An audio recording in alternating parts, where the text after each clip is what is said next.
سوره مبارک الجاثیه که سوره 45 قرآن عظیم شان است در مکه معظمه نازل شده، متشکل است از 37 آیه مبارک. ترجمه فارسی آن را از آیت اول می شنوید. به نام خداوند بی اندازه مهربان، نهایت با رحم. حامیم. فرو فرستاده شدن این کتاب از جانب خداوند صاحب قدرت منی و با حکمت است. بیگمان در آسمان ها و زمین نشانه هایی است برای مؤمنان و در آفرینش شما و آنچه از جانوران در زمین پراگنده می شود برای باورمندان نشانه هایی است. و نیز در تناوب شب و روز و آنچه خدا از آسمان روزی فرستاده است و با آن زمین را بعد از مردن آن زنده گردانیده و همچنین در حرکت بادها و تحولات آن برای آنانی که صاحب عقل و برداشت صحیح می باشند نشانه هایی است. اینها آیات خداست که آنها را ما بر تو به حق می خوانیم.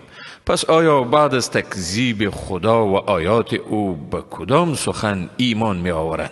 افسوس به حال هر دروغگوی گناهکار، آنکه آیات خدا را که برایش خوانده می شود می شنود، سپس باز به همان کفر خیش با تکبر اصرار می ورزد، گویی که اصلا آن را نشنیده است. پس او را به عذاب دردناکی مژده بده. و چون از آیات ما چیزی را بداند آن را به تمسخر می گیرد.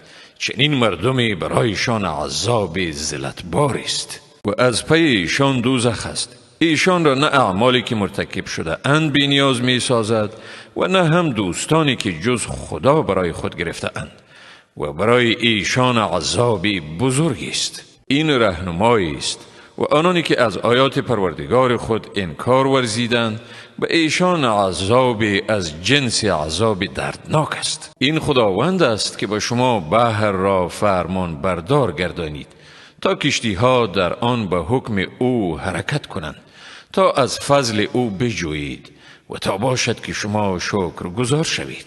و آنچه را در آسمان ها و در زمین است همگی را از نزد خود برای شما فرمان بردار گردانید.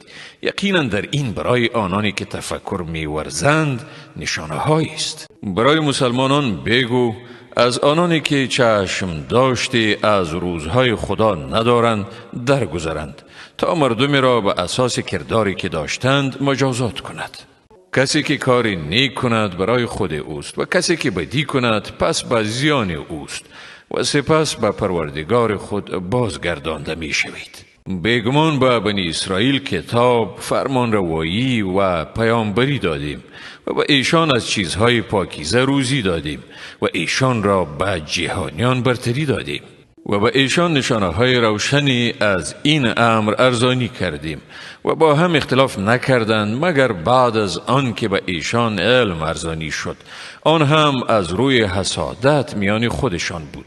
بیگمان پروردگار تو در روز قیامت در میان ایشان در مورد چیزهایی که در آن اختلاف می‌ورزند فیصله می‌کند.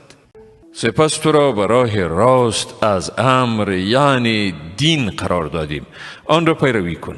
از هوای نفس کسانی که نمی‌دانند پیروی منما. ایشان هرگز از تو در برابر خدا دفاع کرده نمی‌توانند و بیگمان این ستمگاران بعضیشان مددگار بعضی دیگرند و خداوند مددگار پرهیزگاران است. این است دلایل روشن و رهنمایی و مرحمتی برای مردم باورمند. آیا کسانی که مرتکب کارهای ناشایسته شدند پنداشتند که ایشان را با کسانی که ایمان آوردند و کارهای نیکو انجام دادند مساوی قرار می دهیم؟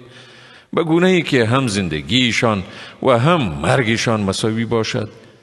بد است چیزی که قضاوت می کنند. خداوند آسمان ها و زمین را به حق آفرید تا به هر کس مطابق به عملش جزا داده شود و ایشان هرگز مورد ظلم قرار نمی گیرند. آیا دیدی کسی را که هوای نفس خیش را خدای خیش گرفته و خداوند با آگاهی از روش بد او را گمراه ساخت و بر گوش او و دل او مهر زد و بر چشم او پرده افگند؟ پس بعد از این که خدا کسی را گمراه گرداند کیست که او را رهیاب سازد؟ آیا پند نمی گیرید؟ و گفتند جز زندگانی این دنیای ما چیزی دیگری نیست. می میریم و زنده می شویم و جز زمانه ما را هلاک نمی کند. ایشان در این باره هیچ معلوماتی ندارند. نیستند ایشان مگر این که چیزی را به گمان می گویند. چون به ایشان آیه های روشن ما خوانده شود، دلیلشان جز این نیست که بگویند اگر راست می گویید پس پدران ما را بیاورید. بگو خداوند شما را زنده می کند، سپس شما را می میراند، سپس شما را به روز قیامت که در مورد آن شکی نیست گرد می آورد، مگر بیشتر مردم نمی دانند. پادشاهی آسمان ها و زمین از آن خداست و روزی که قیامت برپا می شود در این روز است که راهیان راه باطل زیانمند می شوند. هر گروه را به زانو در آمده می بینی، هر گروه به سوی نامه اعمال خود فرا خوانده می شوند و در آن روز است که طبق کردار خود مجازات می شوید. این نامه اعمال کتاب ماست که بر شما به حق گواهی می دهد. بیگمان همه چیزهای را که شما انجام می دادید می نوشتیم. به این ترتیب کسانی را که ایمان آوردند و عمل صالح انجام دادند پروردگارشان به مرحمت خیش داخل می گرداند و این است همان پیروزی آشکار. ولی برای کافران گفته می شود آیا چنین نبود که آیه های من بر شما خوانده می شد و تکبر می نمودید و مردم گناهکاری بودید؟ و چون گفته می شد که واقعا وعده خداوند حق است و در قیامت شکی نیست، می گفتند نمی دانیم قیامت چیست، ما در زمینه گمان می کنیم و یقین نداریم. در آن روز است که بدی اعمالشان برایشان روشن می شود و جزای ناخوشایندی چیزی که به آن تمسخر می کردند آنها را فرا می گیرد. و به ایشان گفته می شود امروز شما را به فراموشی می سپاریم، همچنان که شما روبرو شدن با این روز را فراموش داشتید.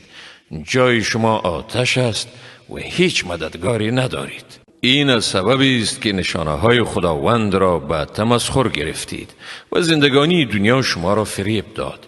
از این رو امروز از دوزخ بیرون کردن نمی شوند و نه هیچ گونه عذری از ایشان پذیرفته می شود. پس ستایش تنها از آن خداست، پروردگار آسمان ها، پروردگار زمین و پروردگار همه جهانیان. بزرگی و جلال در آسمان ها و زمین از آن اوست و هم اوست صاحب قدرت منی و با حکمت.